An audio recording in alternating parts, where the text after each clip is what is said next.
안녕하십니까? 맥체인 성경 읽기 창세기 5장, 마태복음 5장, 에스라 5장, 사도행전 5장입니다. 첫 번째 창세기 5장, 본문 이해에 도움이 되는 중요한 배경과 맥락을 소개합니다. 창세기 5장은 아담의 계보를 기록하며 하나님의 형상대로 창조된 인간의 역사를 보여줍니다. 이 계보는 아담에게 노아에 이르기까지의 족장들을 포함하며 각 인물이 살다가 죽었다는 반복적 표현으로 죄로 인한 죽음의 현실을 강조합니다.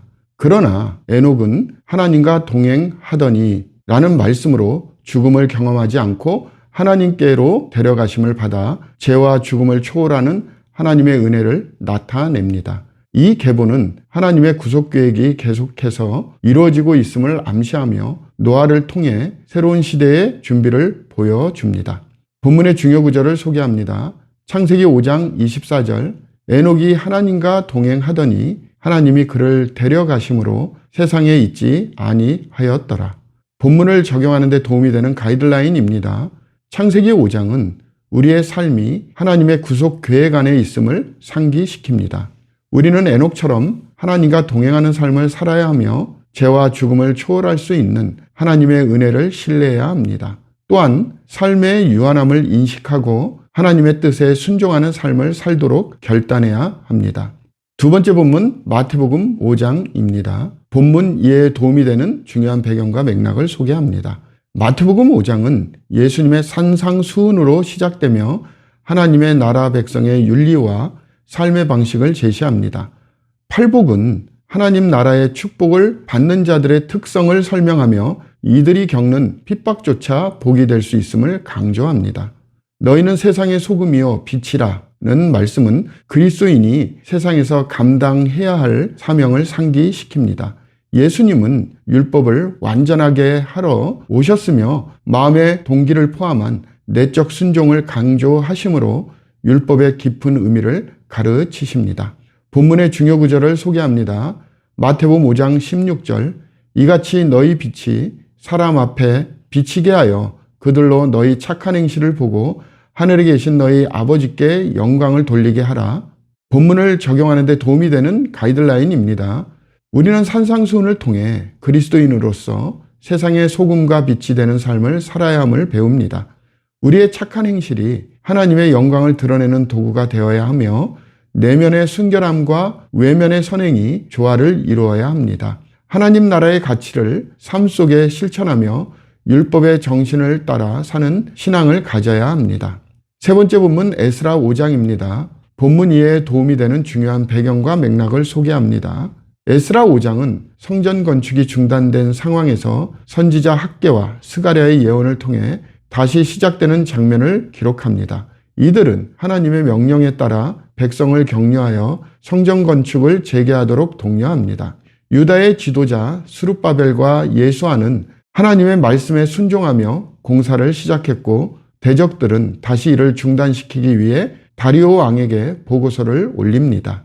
이 장은 하나님의 말씀과 믿음의 순종이 어려운 상황 속에서도 하나님의 일을 계속하게 한다는 메시지를 강조합니다.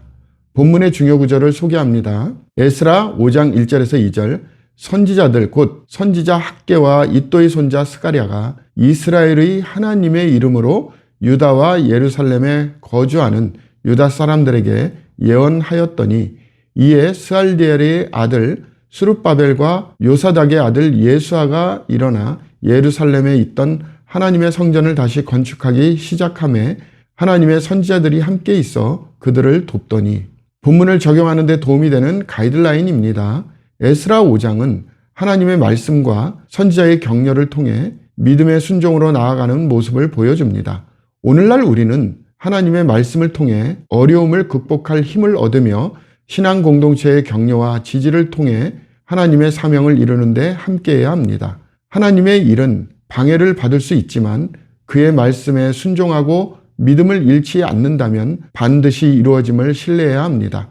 우리의 삶에서도 하나님의 말씀을 중심에 두고 그의 뜻에 순종하며 나아가야 합니다. 마지막 사도행전 5장입니다. 본문 이해에 도움이 되는 중요한 배경과 맥락을 소개합니다. 사도행전 5장은 아나니아와 삽비라의 사건과 사도들의 담대한 사역을 기록합니다. 아나니아와 삽비라는 성령을 속이는 행위로 즉각적인 심판을 받았으며 이는 교회의 거룩함과 하나님의 두려우심을 보여줍니다. 이후 사도들은 핍박 속에서도 우리가 하나님의 말씀을 순종하는 것이 사람에게 순종하는 것보다 옳다며 담대히 복음을 전합니다. 가말리엘의 충고는 하나님의 일은 인간이 막을 수 없음을 강조하며 교회는 핍박 속에서도 기쁨으로 복음을 전파했습니다. 본문의 중요 구절을 소개합니다. 사도행전 5장 29절 베드로와 사도들이 대답하여 이르되 사람보다 하나님께 순종하는 것이 마땅하니라. 본문을 적용하는 데 도움이 되는 가이드라인입니다. 사도행전 5장은 하나님께 순종하는 것이 우리의 최우선 과제임을 가르칩니다. 우리는 세상의 도전 속에서도 담대히 복음을 전파하며 교회의 거룩함을 유지해야 합니다. 또한 하나님의 계획은 어떤 반대에도 불구하고 이루어진다는 사실을 믿고 소망하며 살아야 합니다. 감사합니다.